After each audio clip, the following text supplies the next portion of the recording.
semua keadaan jiwa kita, hati kita, perasaan-perasaan kita sudah lebih dulu bahkan pernah dirasakan oleh Nabi Muhammad SAW.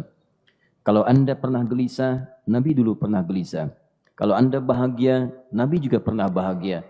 Kalau Anda merasakan kekhawatiran, Nabi dulu pernah khawatir. Dan miniatur kehidupan kita sudah dicontohkan dalam perjalanan kehidupan Nabi Muhammad SAW agar kita bisa belajar mengatasi problematika kehidupan. Allahu Akbar, kalau beliau tidak diutus oleh Allah, kita tidak tahu bagaimana cara menyelesaikan pemetaan kehidupan kita hingga dengan saat ini. Bahkan satu ketika, pernah beliau kemudian dalam masa yang telah panjang berdakwah, qadarullah kemudian ada wahyu yang jeda datangnya tidak seperti biasanya. Biasanya datangnya cepat, berganti hari turun wahyu, ganti pekan turun wahyu. Ini beberapa masa wahyu belum turun. Ada hikmah di balik itu. Teman-teman sekalian, tiba-tiba beliau naik ke atas bukit, wahyu belum turun juga. Pulang ke rumah, belum turun juga. Sampai keadaan itu terlihat oleh kalangan kafir Quraisy dan mereka berkata, lihatlah Muhammad sudah gila. Dituduh gila. Jadi kalau Anda cuma dituduh dengan hal-hal yang ringan, dituduh soleh, kan? Dituduh kemudian orang yang berubah, dituduh semakin beriman dan sebagainya, barangkali itu lebih baik. Nabi dituduh gila, Anda bayangkan. Tuh Muhammad sudah gila. Muhammad sudah ditinggalkan oleh Tuhannya. Muhammad sudah kehilangan pegangannya. Muhammad sudah tidak punya orientasi. Orangnya sudah enggak jelas. Bolak-balik tidak karuan. Naik ke atas bukit seakan-akan orang yang frustasi. Dan seterusnya. Tapi tahukah Anda apa yang terjadi? Setelah berbagai cacian, makian, tuduhan macam-macam diterima oleh Nabi SAW, lantas tibalah masanya Allah menurunkan satu surah, bahkan disandingkan dengan surah yang lainnya, bersandinglah dua surah ini secara bersamaan turun. Surah ke-93 dan surah ke-94-nya terkait berkelindan memberikan satu harapan yang sangat panjang. Kata Allah, "Wadduha wal laili idza saja." Ma wadda'aka rabbuka wa ma qala walal akhiratu khairul laka minal ula walasawfa yu'tika rabbuka fatarda alam yajidka yatiman fa'awa wa wajadaka dhallan fahada wa wajadaka 'ailan fa'aghna fa ammal yatima fala taqhar wa ammas sa'ila fala tanhar wa amma bi ni'mati rabbika fahaddits. Ya Muhammad, saya bersumpah dengan waktu duha. Kalau kita baca dengan ilmu balaghahnya, itu bukan sekedar sumpah mengilustrasikan waktu duha. Karena di ilmu balaghah itu nanti ada 3 turunan ilmu. Ada disebut ilmu ma'ani, ilmu mencari kata-kata sehingga ungkapannya sesuai untuk disampaikan. Mana kata-kata yang tepat untuk disampaikan dalam konteks yang ingin dibicarakan. Itu ma'ani namanya.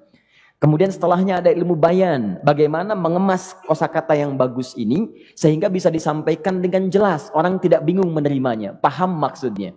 Kemudian setelah itu kadang-kadang jelas kalimatnya, tapi kedengarannya tidak indah. Woi, rapatkan, woi, apa belum paham juga? Rapatkan saf. Nah, memang jelas, tapi nggak ngenakin. Maka bagaimana caranya disampaikan dengan jelas, tapi hati kita terasa nyaman, memuji. Terasanya nyaman diserahkan kepada Allah, tapi ada kebahagiaan, disampaikan tidak terasa tergurui, diperintahkan serasanya diberikan jalan untuk mendapatkan kebaikan. Maka yang ketiga disebut dengan ilmu badi' namanya. Ilmu menghiasi kalimat yang disampaikan sehingga terasa dengan nikmat. Turunannya nanti ada majaz namanya. Mengambil sebuah kalimatnya untuk diposisikan pada kalimat yang nyaman disebut dengan kinayah turunannya. Maka teman-teman kata Allah, wadduha. Diterjemahkan demi waktu duha. Bukan sekedar waktu duha. Karena duha itu ada cahaya yang indah. Dirasakannya enak. Antum keluar waktu duha kan enak tuh. Berjemur. Kata orang Sunda moyan gitu kan. Datang. Bahkan sampai dianalisis ada vitamin D-nya bisa terasakan. Ya, kemudian setelah itu ada kenikmatan enak suasananya. Seakan-akan dunia milik sendiri. Yang lain numpang. Wah, nyaman keluar itu. Baik, jadi wadduha itu ingin bersumpah mengilustrasikan waktu kenyamanan yang pernah dilalui.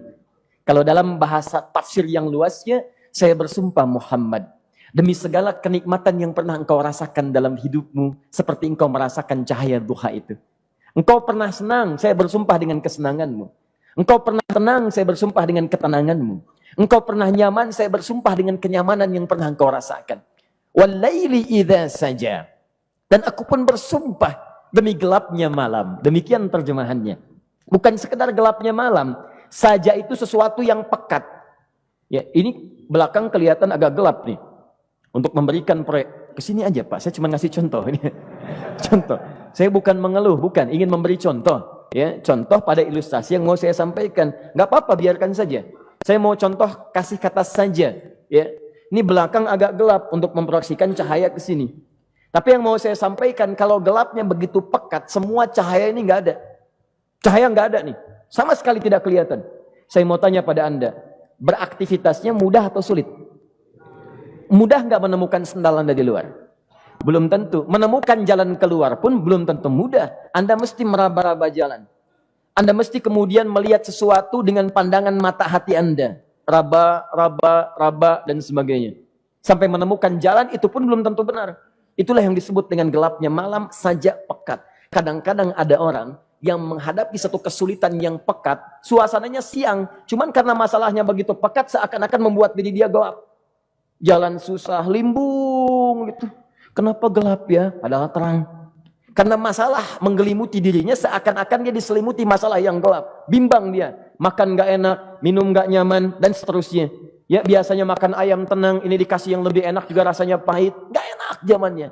Maka kalau kita ilustrasikan dalam suasana tadi Muhammad, saya bersumpah, engkau pernah hidup nyaman, ataupun engkau mengalami masalah yang sangat pekat dalam kehidupan.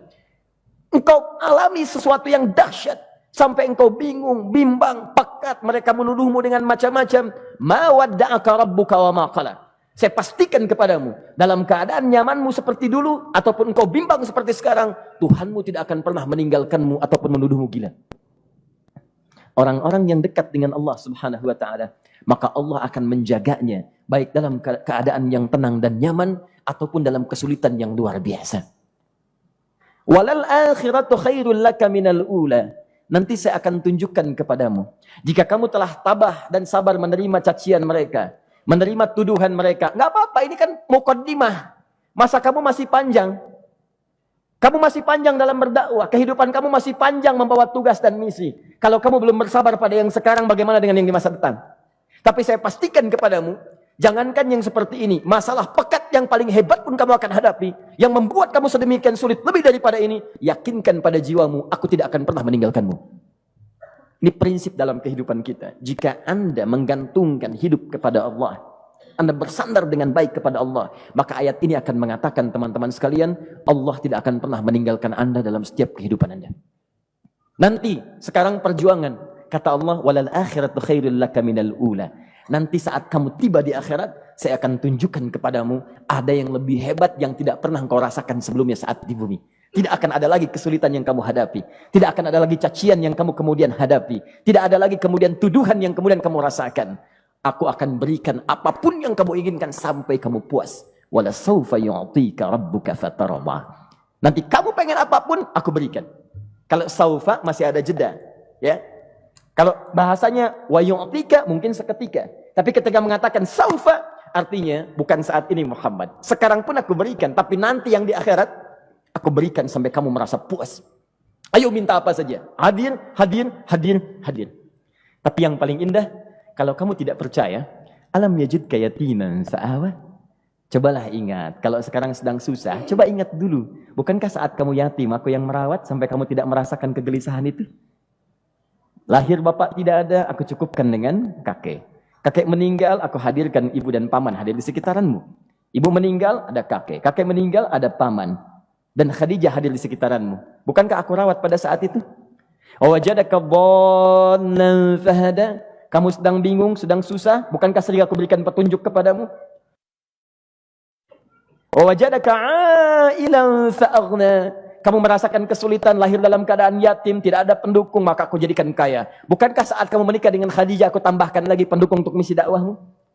Ini pesan dalam Al-Quran. Kalau Anda sedang merasa susah, kalau ingin menenangkan diri, ingat-ingat yang baik-baik yang dulu. Kalau Anda sedang jatuh dalam bisnis, ingat-ingat saat Anda meningkat dalam bisnis Anda. Allah tidak pernah tinggalkan Anda. Mungkin ini ujian untuk membuat Anda lebih hebat lagi di masa depan. Kalau Anda tidak tahan bantingan yang sekarang, bagaimana Anda bisa mengatasi pelintiran yang akan datang? Karena dalam kehidupan bukan cuma dibanting. Anda mungkin mengalami penyingkiran, penyungkuran, lipatan, guntingan, bantingan, macam-macam. Jikalau satu gaya belum bisa Anda